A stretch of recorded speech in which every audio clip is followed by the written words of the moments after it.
ሰላም የቻናል ቤተሰቦች እንደምን ውላችኋል? የሰዓቱን ዜና እነግራችኋለሁ። በቅድሚያ ዋና ዋናዎቹ ኢትዮጵያ ውስጥ ከሚያስፈልገው የኮንደም መጠን ውስጥ እየቀረበ ያለው 40 ከመቶ ብቻ ነው ተባለ።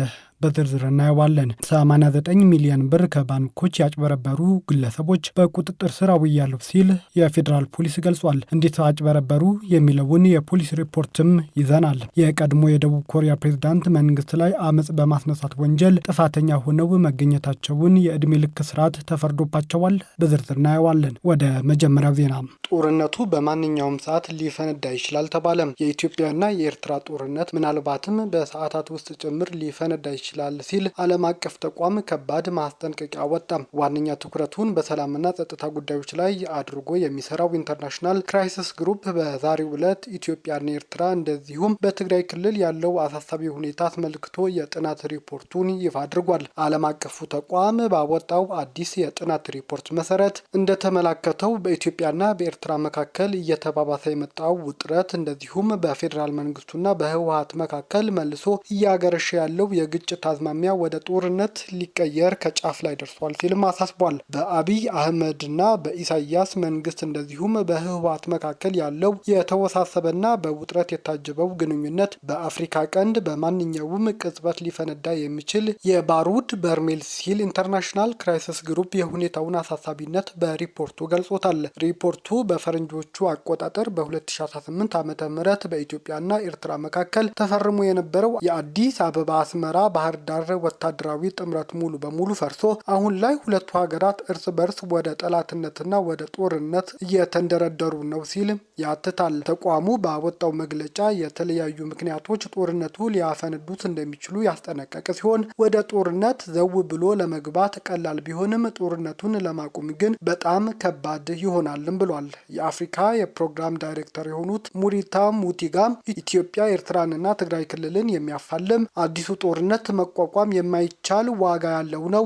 አደጋው ሶስቱንም ወገኖች ለአሁኑ እንዲታቀቡ ያደረጋቸው ይመስላል። ሆኖም እንዳያገረሽ ከዚህ በላይ መድረግ አለበት ብለዋል። የድርጅቱ ምክትል ዳይሬክተር የሆኑት ማግነስ ታይለር ከትግራይ ጦርነት መቋጨት በኋላ በዋናነት ደግሞ ጠቅላይ ሚኒስትር አብይ አህመድ የባህር በር የማግኘት ፍላጎት ምክንያት የኢትዮጵያና ኤርትራ ግንኙነት መሻከሩን አንስተዋል። ኤርትራ ይህ ፍላጎት ወረራን ሊያካትት ይችላል የሚል ስጋት እንዳላትም ጠቁመዋል። ምክትል ዳይሬክተሩ አዲስ አበባና ህወሓት ከኤርትራ ጋር ስውር ትብብር መስርቷል ስትል እንደምትከስ ተናግረዋል። የክራይስ ግሩፕ መግለጫ በቅርቡ በፌዴራል መንግስትና በትግራይ ኃይሎች የድሮን ጥቃት ያካተተው ግጭት ኤርትራንም በመሳብ ወደ ሰፊ ጦርነት ሊቀይር እንደሚችል ያሳያልም ብሏል። ተቋሙ አክሎም በሰሜን ኢትዮጵያ አዲስ የሚቀሰቀስ ግጭት በሱዳን ካለው ግጭት ጋር ተደርቦ ሀያላን የውጭ ተዋንያንን እንደሚስብና ተለዋዋጭ የሆነውን የቀይ ባህር ቀጠናን እንደሚያውክ አስጠንቅቋል። ክራይሲስ ግሩፕ ተጽዕኖ ፈጣሪ የአፍሪካ ሀገራትና ዓለም አቀፍ ሀገራት የዲፕሎማሲያዊ ስራቸውን እንዲጨምሩ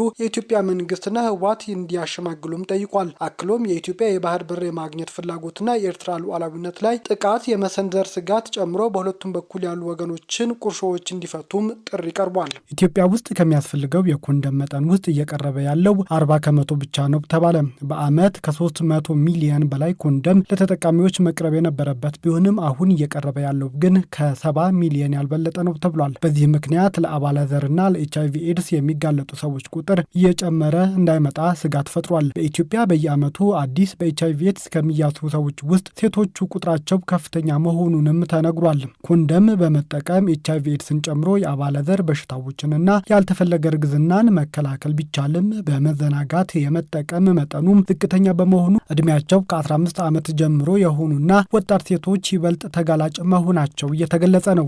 በተለይም መዘናጋት የኤችአይቪ ቫይረስ ችግር ስለመሆኑ ዝቅ አድርጎ የማየት ጉዳይ አንዱ ችግር ነው። ሁለተኛው ደግሞ ኮንደም በሚፈለገው ልክ ጊዜና በሚፈለገው ቦታ እንደ ልብ ባለመቅረቡ የወጣቶቹ የኤችአይቪ ኤድስ መከላከል ስራ ላይ ተጽዕኖ እየፈጠረ ነው ተብሏል። በኤችአይቪ ኤድስ መከላከል በተለይም በትምህርቱና ኮንደሙ አቅርቦት ላይ የነበሩ ድጋፎች በመቀነሳቸው አሁን እየተሰራ ያለው ይበልጥ ለኤችአይቪ ኤድስ ተጋላጭ የሆኑ ማህበረሰብ ክፍሎች ላይ በማተኮር ነው ተብሏል። ተፈናቃዮች እንዲሁም የጸጥታ ችግር ባለባቸው አካባቢዎች የኤችአይቪ ኤድስ መከላከል ስራዎች ተዘንግቶ የስርጭት መጠኑ እንዳይጨምር መለዮ ለባሾችና ሌሎችም ይበልጥ ለኤችአይቪ ኤድስ ተጋላጭ የሆኑ ላይ በማተኮር የኮንደም አቅርቦት እየተሰራ ነው ተብሏል።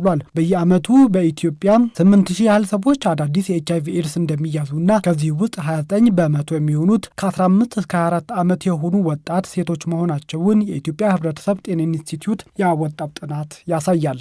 በሌላ ዜና 89 ሚሊዮን ብር ከባንኮች ያጭበረበሩ ግለሰቦች በቁጥጥር ስር መዋላቸውን ፖሊስ ገለጸ። በሐሰተኛ የባንክ ዋስትና ሰነድና በሌሎች ሐሰተኛ ሰነዶች በመጠቀም ህገወጥ የጥቅም ትስስር በመፍጠር የባንክ አሰራርና ህግን ባልተከተለ መንገድ በገዳ ባንክ፣ በኦሮሚያ ህብረት ስራ ባንክ፣ በኢትዮጵያ ንግድ ባንክና በሌሎችም ድርጅቶች ላይ ከባድ የሙስና ወንጀል በመፈጸም ከ89 ሚሊዮን 296 ሺህ ብር በላይ ጉዳት አድርሶ በህግ ሲፈለግ የነበረውን ተጠርጣሪ ከነግብረ አበሮቹ በቁጥጥር ስር ውሎ ምርመራ እያጣራ መሆኑን የኢትዮጵያ ፌዴራል ፖሊስ አስታውቋል። የፖሊስ የምርመራ መዝገብ እንደሚያስረዳው ተጠርጣሪዎቹ ስልጣናቸውን ያለ አግባብ በመጠቀምና ሐሰተኛ የባንክ ዋስትናን ሰነዶችን በማዘጋጀት የወንጀል ድርጊቱን የፈጸሙ ሲሆን የጎደር ዋይት ትሬዲንግ ኃላፊነቱ የተወሰነ የግል ማህበር ስራ አስኪያጅ ዋነኛ ተጠርጣሪው ጌታሁን መለስልይህ ከገዳ ባንክ አጋምስ ቅርንጫፍ ስራ አስኪያጅ አብዲሳ ቶሎሳ ደበሊ ጋር በጥቅም በመመሳጠር የቅርንጫፉ ስራ ኃላፊ ፊርማና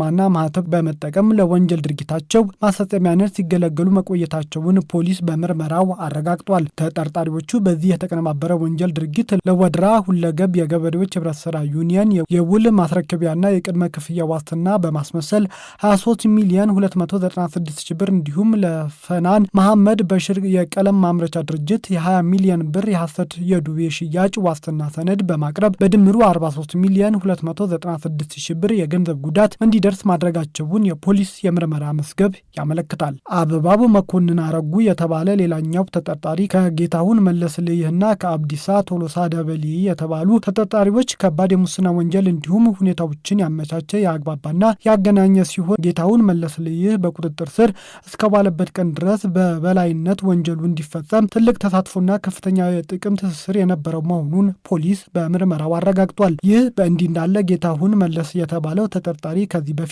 በሐሰተኛ የባንክ ዋስትና ሰነድ በኦሮሚያ ህብረት ስራ ባንክ 28 ሚሊዮን ብር ጉዳት በማድረስ በፖሊስ ይፈለግ እንደነበር ተገልጿል። በተጨማሪም ተጠርጣሪው የፍርድ ቤት እግድ የነበረበትን ቤት በሐሰተኛ ሰነድ እግዱ አስነስቶ ለሐሰተኛ ወገን አስተላልፎ 18 ሚሊዮን ብር በኢትዮጵያ ንግድ ባንክ ላይ ጉዳት በማድረስ ክስ ተመስርቶበት እየተፈለገ እንደነበርም ታውቋል። በሌላ ዜና የቀድሞ የደቡብ ኮሪያ ፕሬዝዳንት መንግስት ላይ አመጽ በማስነሳት ወንጀል ጥፋተኛ ሆነው በመገኘታቸው የዕድሜ ልክ እስራት ተፈረደባቸው። የደቡብ ኮሪያ ፍርድ ቤት የቀድሞ ፕሬዝዳንት እንደ አውሮፓውያን አቆጣጠር በታህሳስ 2024 በሀገሪቱ ላይ ወታደራዊ አመራር ለመጫን ያደረጉት ሙከራ መክሸፉን ተከትሎ ነው ክስ የተመሰረተባቸው። የሀገሪቱ ፍርድ ቤት ዛሬ በሰጠው ውሳኔ ዮን ሱክ ዮል መንግስት ላይ አመጽ በማስነሳት ጥፋተኛ ሆነው በመገኘታቸው የዕድሜ ልክ እስራት ተፈርዶባቸዋል። በወቅቱ የመከላከያ ሚኒስትር የነበሩት ኪም ዮንግ ሂዩማን ጥፋተኛ ሆነው በመገኘታቸው የ30 ዓመት እስር ተፈርዶባቸዋል። ዮል ሱክ ዮልን በወቅቱ ተቃዋሚ የነበሩትና አሁን የሀገሪቱ ፕሬዝዳንት የሆኑትን ሊጃይ ሚዮንግ በቁጥጥር ስር እንዲውሉ ትዕዛዝ ሰጥተውን ነበርም ተብሏል። ከዚህ በፊት ዮል ስልጣንን ያለአግባብ በመጠቀም እንዲሁም ህገ መንግስታዊ ስርዓቱን በመጣስ ወንጀሎች ጥፋተኛ ሆነው ተገኝተውም ነበር። በሌላ ዜና የአሜሪካ ከፍተኛ የብሔራዊ ደህንነት ባለስልጣን ለፕሬዝዳንት ትራምፕ የሀገሪቱ ጦር እስከ ቅዳሜ ድረስ ኢራን ላይ ሊፈጽም የሚችሉ ጥቃቶች ዝግጁ መሆኑን ማሳወቁን በአሜሪካ የቢቢሲ አጋር የሆነው ሲቢኤስ ምንጮች ጠቅሶ ዘገበ። ትራምፕ በኢራን ላይ ጥቃት መቼ ሊፈጸም እንደሚችል ከአማካሪዎቻቸው ጋር ቢነጋገሩም ከውሳኔ ላይ አለመድረሳቸው ተገልጿል።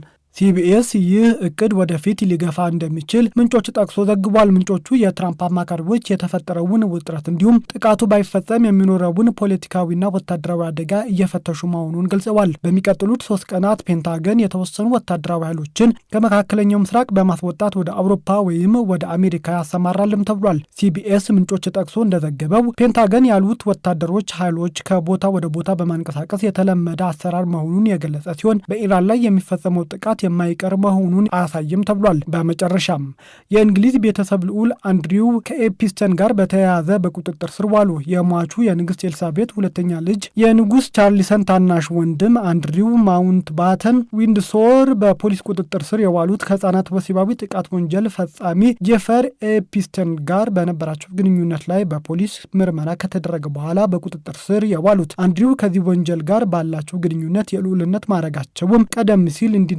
ተደርጎም ነበር። በሳንድሪንግሃም ስቴት ውስጥ በውድ ፋርም ውስጥ ምልክት የሌላቸው የፖሊስ መኪኖችና ሲቪል የለበሱ የፖሊስ መኮንኖች ፎቶግራፎች መታየታቸውን ዘገባዎች ያሳያሉ። የቀድሞ ልዑል አንድሪው ማውንትባተን ከ3 ሳምንት በፊት ከሚኖሩበት የዊንድሶር ቤተመንግስት እንዲለቁ ተደርገው በውድ ፋርም ውስጥ ሮያል ሎጅ በሚባል አነስተኛ መኖሪያ ቤት ውስጥ ነበሩ። ፖሊስ በመንግስት ቢሮ ውስጥ በስነ ምግባር ብልሹነት ተጠርጥሮ በቁጥጥር ስር ያዋላቸው በዚህ መኖሪያቸው ነው። ቀደም ሲል ኤፒስተን ከከሰሱ ሴቶች አንዷ የሆነችው ቨርጂኒያ ሮበርትስ እንዳለችው ከልዑል አንድሪው ጋር ወሲብ እንድትፈጽም የተገደደችው በ17 ዓመቷ ነበር። የ66 ዓመቱ አንድሪው ማውንትባተን የቀረባቸው ክስና ጥፋት ሲክዱ ቆይተዋል። በማስረጃነት የቀረባቸው ከእሷ ጋር የተነሱትን ፎቶም እንደማያስታውሱ ገልጸዋል። የኤፒስተን ፋይሎች በአሜሪካ የፍትህ መመሪያ በቅርቡ ይፋ ሲሆኑ ግን ለዓመታት የተዳፈኑትን ክሶች እንደገና እንዲንቀሳቀስ ሆነዋል።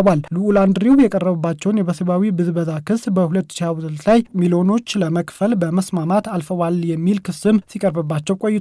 በህፃናት የወሲብ ንግድ፣ ጾታዊ ጥቃትና ሌሎችም አካላዊ ጥቃቶች የተከሰሰው አሜሪካዊው ጄፈር ኤፒስተን በጎርጎሮሳውያኑ 2019 ዓ.ም በቁጥጥር ስር ውሎ የነበረ ሲሆን በእስር ቤት እያለ ራሱን ማጥፋቱ ይፋ ሆኗል። በኤፒስተን ምክንያት ጉዳት የደረሰባቸው ሰዎች ክስ እና ከኤፒስተን ጋር ትስስር ያላቸው ሰዎች ዝርዝር ግን አሁንም ቀጥሏል።